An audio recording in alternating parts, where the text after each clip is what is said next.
Hello, this is Watch All About with another watch review, and in this review we're looking at the latest watch from Christopher Ward to get their Grand Malvern treatment, which is their prestige line, if you will. So this is the Jumping Hour. So the full name of this watch is the Christopher Ward C1 Grand Malvern Jumping Hour.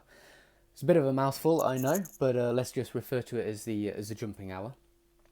So as you can see, a very nice dress watch, which is very classically Christopher Ward. In the in their dress line, they all have this similar kind of feel to it. In addition to that, because it's a Grand Malvern, we now have these updated line catcher lines on the case and the new logo on it. So let's have a look at it in closer detail then. So first of all, the price. It is going to set you back, a fair amount of money. It's going to be £1,395. So Chris Ford's prices have been creeping up ever so slightly in recent years, which is a shame, but it is still a beautiful watch for the money. In a minute or so, you'll notice the hour advance to 6 shortly. So keep your eye out for that. Oh, there it was. Hey! So the size, 40.5mm in diameter, so a very nice a wearable size for me. I've got a 7.25-inch wrist.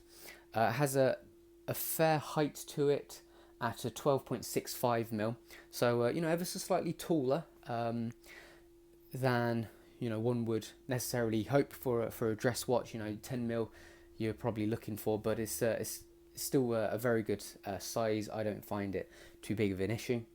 And a lug-to-lug length of 48.5mm. So all in all, I find the size actually pretty fine for me. The diameter, a lot of the Christopher Ward dress watches used to be 43mm in diameter, which was way too large. So 40.5mm I find to be a nice sweet spot. Not overly large, but large enough to make an impression, especially when you have such a thin bezel and it's all dial.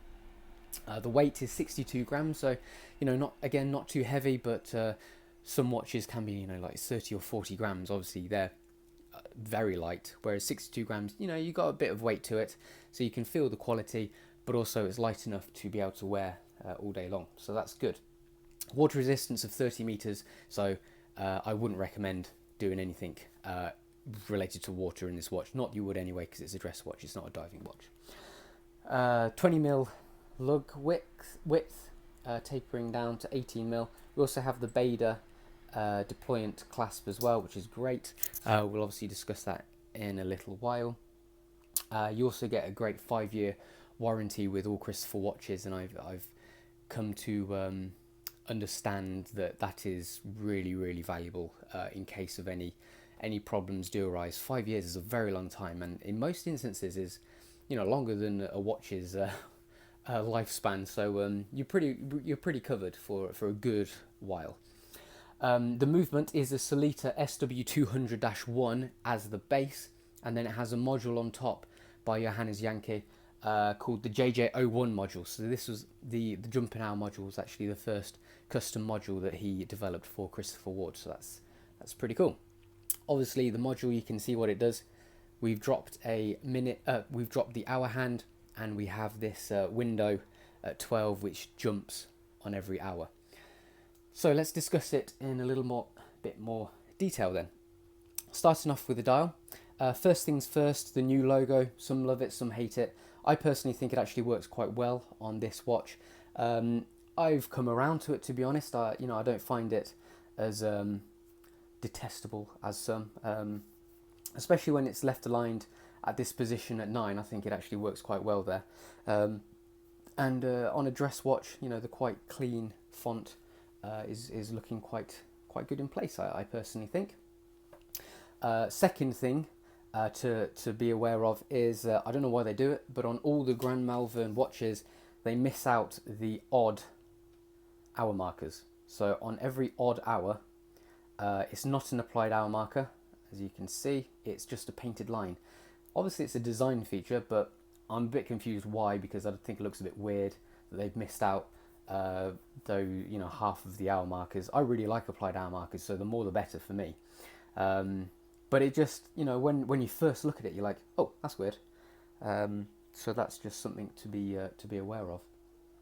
Very nice elegant, long pitched Dauphine hand as well, with a slightly blued tinge to it. So a very classy, elegant look there. Minimal print work, the logo, and then just automatic caliber JJ01, the bottom half, Swiss made, and then a very subtle minute track around the outside. The aperture for the hour indicator is very nicely done as well. You know, quite a graceful way to display such a large hole in the dial, if you will. You know, you could view it as a gigantic date window, and you know, it's quite an elegant way of doing that. So if I just open up the crown, and we can see it in action again. Wait for it to go boink. There we go. And again. There we go. Very fast, very responsive. Feels great in the hand as well. But we'll talk about the movement in a moment. One thing to notice is if you do go past it, say for instance I thought, oh poo, I want to change it to 745. You can't go backwards.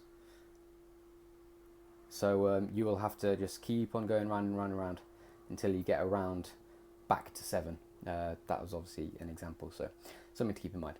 So moving on to the case then, the classic new Grand Malvern shape, which I really like. You know, it reminds me of a very shapely car, maybe like an Aston Martin or something like that. They're called light catcher lines, as you can see. Very nice lines that come throughout the. Let me just move my tripod a little bit. That go gracefully through the side of the case, either side, and then the nice mixture of brushed and polished lugs as well. Another interesting point is this slight dent on the edge of the bezel, so that's a nice unusual touch to the shape of the case. So all in all, you know, it's really nice, interesting case. You know, every single angle you're getting lovely light reflections. So I really like the new case, and I think Adrian Buchmann, the new senior designer, has done an excellent job on the case. So very impressed with it. We have the new twin flags motif deeply engraved on the crown as well. Crown's push-pull. It's sort of like a bit of a dumpy onion shape, but it's really nice and easy to use. Feels great in the hand as well when you are using it. Moving on to the case back. Polish around the edges, secured by 4 screws in the corners. We have these details, minimal amount of details engraved around the outside. It's also quite nice to see that although the movement isn't as big as the exhibition window, they've used this nice, like almost a rehout on the inside of the case, metal surround to border the movement really nicely. We might as well talk about the movement now. So Solita bass, usually they are very well regulated, but I think because this is a sample, this actually hasn't been regulated. So I put it on my Lepsy watch scope to test it, and it's running about 30 seconds a day out, which is absolutely way out, which is a bit disappointing. You know, we'll assume that they haven't actually regulated this because this is just a press sample. At least I hope so. So as you can see, the rotor is very nicely customized as well. We have the twin flags pattern engraved deeply with this Christopher Ward band surrounding it, and then some nice engraving on the outside. So they've really gone to town with the rotor itself. Very nicely. The effort put forth is nice. So if we also have a look at the movement, you can see it's one of the higher levels of finishing as well. We'll have a look at that in closer detail with the macro lens. So moving on to the strap. Every Christopher Ward strap I've ever known is very nice leather. This in particular is Italian hand-stitched shell cordovan leather, so it is very soft. Bit of a little twin flags emboss in there as well. We have the inclusion of quick release pins, which are always welcome. Christopher Ward were in fact one of the first watch manufacturers I noticed that regularly pumped out quick release pins, so well done to them. Now it seems that loads of people are using them, which is obviously very good, but Christopher Ward were one of the first. We have the Beta deployment clasp, which I really like. It's extremely comfortable, so much better than a butterfly clasp. You know, minimal steel on show at the bottom and also on top. All the steel is basically flanked by leather, so it's really soft on your wrist, because literally the only bit which touches your wrist is that bar on the underside. Very easy to use as well, we just have the two buttons. I found them to be really secure as well, despite it only being a single locking clasp in reality. One thing that again I'm quite intrigued by is that we have Christopher Ward engraved on the underside, great, but we have nothing on the top bar. Obviously this is by design again, because they all come like this, but it's just interesting. Why not have the twin flags logo embossed on there or something like that? For me it seems a bit strange and a bit plain to miss out. But apart from that, you know, it's very nicely machined, nice brushing and polished finishing, all the textures are lovely, works perfectly fine as well, as you'd expect, so that's the only thing really. Okay, so let's get the macro lens on and have a look at it in much closer detail. So let's start with the dial. So start with this aperture. So you can see there we have a custom wheel for the hour indicator. So if I, oh, wrong way, if I pass the hour hand by, we can see it in action up close. Here we go. You ready? Blink. So very fast, very responsive, and lines up very nicely. Moving on to our applied hour markers, a double at the top, and then every other marker is a single, only on the even hours though. Obviously we have just these printed markers as well. Print work is very nice and fine, very crisp. And looking at our hand again, can't really complain, no issues there whatsoever. Okay, so let's move on to the case. If I just give the case a quick wipe. So here we have our curvaceous lines on the side, with our brushed and mixture of brushed and polished ridges as well. Here's the crown with the twin flags logo engraved on the end, and our decent grip on there. Moving on to our case back, so our details again engraved around the edge. We have our screws, and then moving on to our movement, here's the rotor with our nice little personalised touches.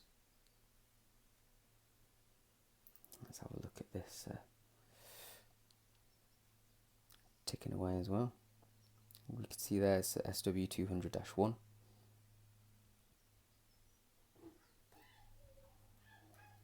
And just show this really nice engraving on the bridging as well.